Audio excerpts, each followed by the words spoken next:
اور راولپنڈی کی نشست سے راجہ ریاض طاہر ہیں، اور گجرات سے پرویز الہی اور کیسرا الہی جو آخری رزلٹ آنے تک تقریباً 1 لاکھ ووٹ سے وہ چوڑی سالک حسین سے جیت رہی تھی، لیکن جب رزلٹ آیا دوسرے دن 24 گھنٹے تاخیر کے بعد تو کیسرا الہی ہار گئی وہ الیکشن، وہ بھی چیلنج کریں گی۔ اس کے علاوہ جیسے میں نے بتایا علی بخاری، سمابیہ طاہر، میجر طاہر صادق، کیسرا الہی اور ایاز امیر اور میجر صادق طاہر، یہ ایسے جو ہیں کینڈیڈیٹ کے جن کو ہرانا بہت مشکل تھا۔ خواجہ آصف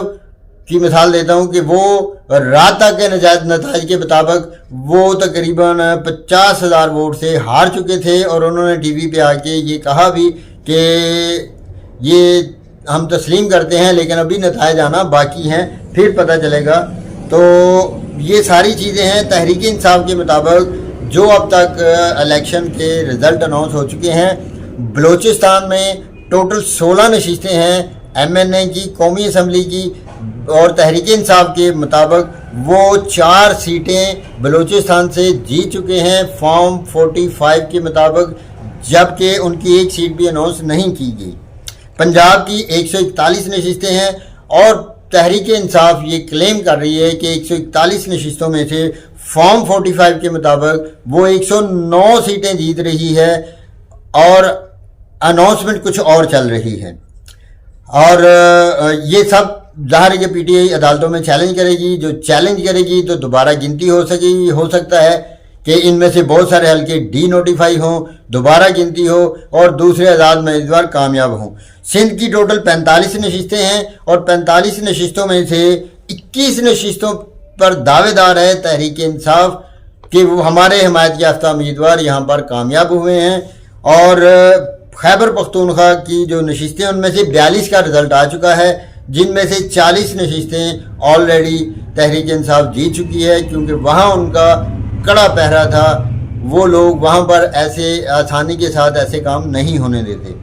تو یہ ساری صورتحال ہے فارم 47 اور فارم 45 کے متعلق، اور فارم 45 ہے اس کے مطابق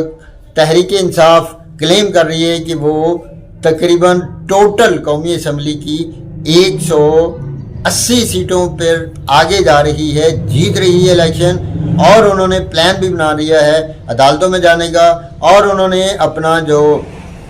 الیکشن حکومت بنانے کی پلاننگ بھی مکمل کر لی ہے۔ اس کے علاوہ ایک اور بہت بڑی کنفیوژن ہے کہ کیا تحریک انصاف کے حمایت یافتہ آزاد امیدوار جو جیتے ہیں کیا وہ تحریک انصاف کو جوائن کر سکتے ہیں؟ ہاں، تو اس کا جواب ہے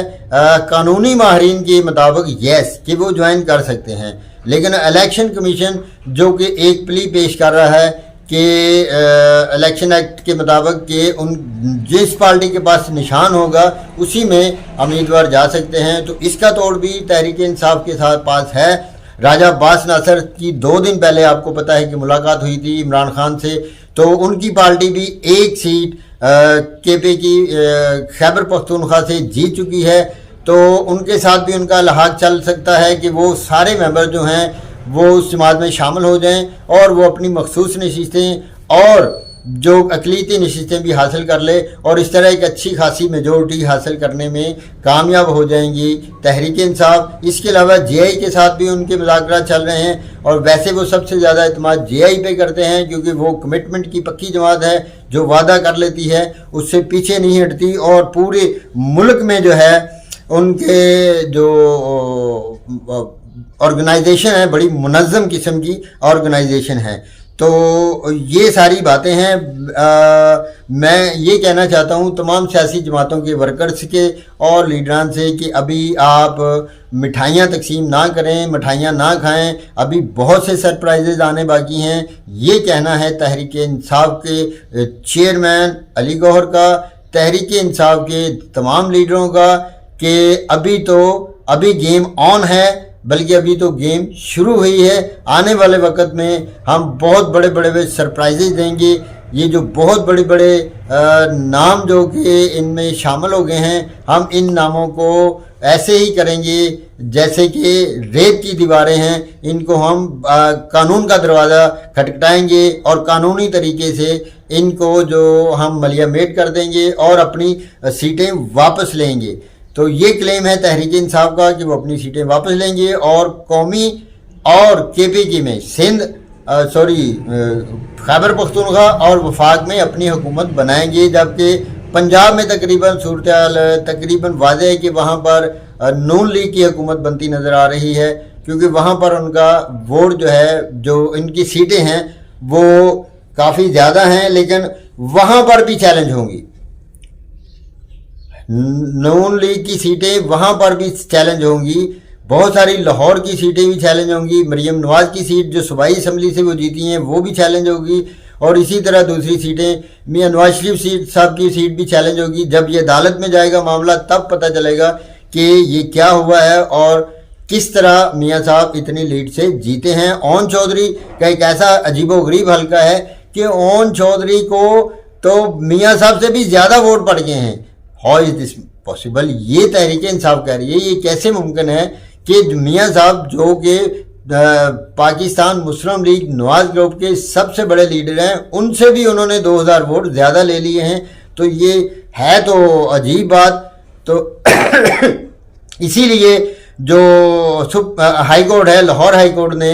یہ الیکشن کا رزلٹ روک دیا ہے سلمان اکرم راجہ کی درخواست پر۔ یہ بہت بڑی کامیابی ہے، تحریک انصاف اس کو اپنی بہت بڑی کامیابی تصور کر رہی ہے۔ تو دیکھیے آنے والے وقت میں کیا ہوتا ہے۔ ابھی سے جو ہے وہ کسی بھی سیاسی پارٹی کو اپنا خوشیاں نہیں منانی چاہیے۔ آنے والے وقت میں جو ہوگا وہ اللہ بہتر جانتا ہے، جو ہوگا وہ اللہ کی مرضی سے ہوگا، جو اللہ تعالیٰ کو منظور ہوگا وہی ہوگا۔ ہمیں تو یہ ہونا چاہیے کہ امید رکھنی چاہیے کہ جو بھی ہو ملک کے لیے اچھا ہو، جو بھی پارٹی ہے، جو بھی کولیشن گورنمنٹ ہے، جو بھی سنگل میجورٹی ہے، وہ ملک اور قوم کے لیے اچھے کام کرے، مہنگائی سے نجات دلوائے عوام کو، یہ جو مہنگے سوئی گیس اور بجلی کے بل ہیں ان سے نجات دلوائے، اور یہ جو گیس پٹرول اور ڈیزل کی قیمتیں ان کو کم کریں تاکہ غریب عوام جو ہے وہ سکھ کا سانس لیں۔ میرا یہ ولاگ دیکھنے کے لیے بہت شکریہ۔ اگر میری باتیں آپ کو پسند آئی ہیں تو میرے چینل کو سبسکرائب کیجیے گا، میری ویڈیوز کو لائک کیجیے گا، اور ساتھ میں لگے ہوئے بیل آئیکن کا گھنٹا جو ہے اس کو ضرور پریس کیجیے گا تاکہ میری ہر آنے والی ویڈیو کا نوٹیفیکیشن آپ تک پہنچتا رہے اور آپ ایسی معلوماتی ویڈیوز دیکھتے رہیں۔ آپ کا بہت شکریہ۔